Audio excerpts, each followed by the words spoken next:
Technology is going away and it is giving way to material science and materials engineering justifiably. After all, we have been producing steels and castings, but today, otherwise, how would things? We can't be just producing SGI and castings. We need to get, they call me, I don't know, but they call that IISC is not a wrong place, so I thought I should come. I talk very often at IIT Madras because that's where geographically I am located. Never become old. Thank you, sir. Sir, I know you for too long. I have been seeing you in IIM, every IIM. Professor Murthy is very, very thick friend of mine and I am more connected. Thank you, sir. But one thing, I see more young people and the question quality is very, very good. I have been going to share with you when Renganathan called me. I said, okay, I will talk about metallography. You have started your company. You are a metallurgist. You just share your experience. Then I thought that I will go back to the mainline metallurgy. A dose of mainline metallurgy, which I'm not sure if it is being taught now, but anyway, probably you should get a quick dose. I'm not given very high time, 10 minutes. Yeah, it's all materials. After all, you know, materials decide. Materials is the still that is the materials. It has been the materials for million years. More than 100,000 years back, people have our ancestors have used the stones. After all, and then the real breakthrough. Today we talk about the internet and AI, chips and all that. But I would personally think, looking at the history, it's the identity, the synthesis of the bronze as the real breakthrough in the human evolution. That's why probably they were forging the bronze for making tools. And then the steel have made a very big difference. It's about 4,000 years back, 10,000 years back. Steel was, iron was very common. And coming to the metallography, this gentleman, Sarbi, he was a rich UK guy. Englishmen had a lot of money and they could spend and they were ruling India, all those things. But in 1863, this Sarbi, a geologist, metallurgy was not strong. Geology have been always strong. This geologist was looking at meteorites. He had money, he had a big house, he had interest to look into the geological meteorites falling down. Accidentally, he has seen metals in the meteorites. That's how probably he has seen the first time metal. He looked under the microscope. He looked at the metals under the microscope. After all, the interest was it is his inquisitiveness, his interest, and his money, curiosity have made him see inside. He was the first person to see iron and steel under the microscope in the history. This guy had seen. That's how probably there is a face under his name. These were the microscopes. I have seen these microscopes. I was lucky to have seen some of these microscopes. And today we are talking about interdisciplinary. Always it is interdisciplinary, I'm telling you. Without the optics, I don't think Sorby would have seen the microstructure of the steel. Optics also had developed at that time. It was developing after all.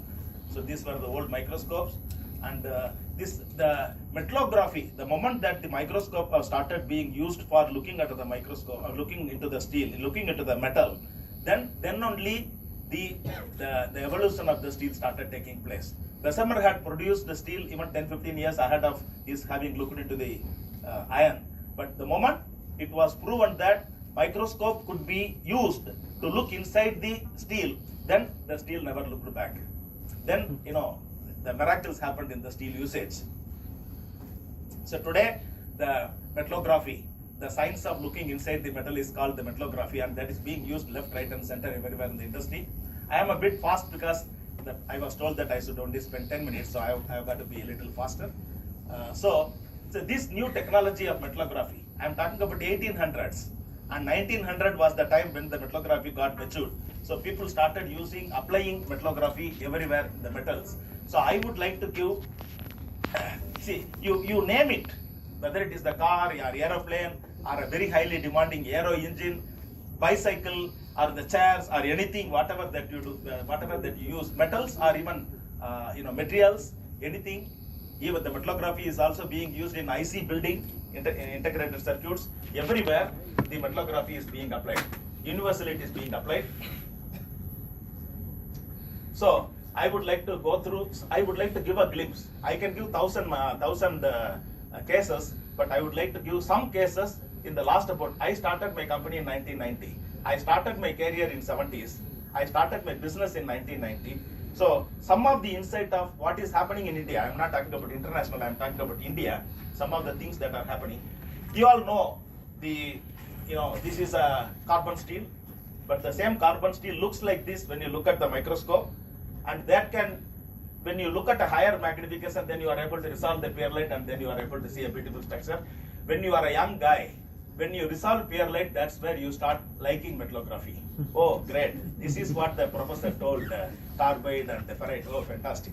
Then you gain the confidence. Professor is not talking something lying. It's the real. I'm able to see. Yes, honestly, you are seeing is believing after all, right? So this, I liked it in 70s when I was a student, metallurgy student. I simply loved it when I could see in a old microscope the resolved pure light. So the same thing can be made to become like this. The structure that was looked like that can be made to look like this. I have done it. I have been a heat eater, I have been a foundry man. So I have done it. So it is wonder. So that carbide have become like this, and that helps you to process the metal. All the fastener industry, there are about 1,000 fastener companies in India. And India is now emerging as the global bearings manufacturing center. Manufacturing is now shifting to India. Okay, beautifully. Indian manufacturing itself is there, but beyond that, the West is also shifting the manufacturing. I was just talking to Mr. Vijay, and I was explaining how the Timken is moving their manufacturing to India. So all the bearings have to do this for them to be able to make the bearings. So this is the genesis, how the pure light becomes the spheroidal carbide. Another thing which had made me feel very, very happy have been that we all know about the